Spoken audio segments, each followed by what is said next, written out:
What's destroying America, in my opinion, is not simply just the so-called woke left or the so-called fascist and conspiracy-filled radical right. I see an issue arising from both sides, where one party does something and the other party complains and reacts in hostility. I believe most of it comes from how the media on both sides portrays the other party. How can we get anything done if this anger continues? I think that clarity in politics is useful. So clarity, as my friend Dennis Prager has suggested, clarity before agreement, I think is sometimes useful. Where we disagree, it's important to see why we disagree and what those disagreements are, because sometimes it turns out the disagreements are actually smaller than you thought they were when you first sat down with the person, which is why conversations are really necessary and good. I also think that what you're really talking about is the death of institutions, and institutions are not built nationally, they're built locally.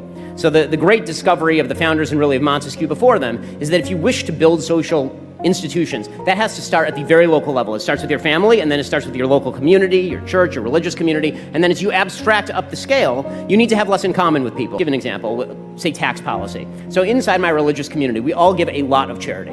Okay, we have a lot of charity. I know a lot of churches tithe, a lot of synagogues tithe as well.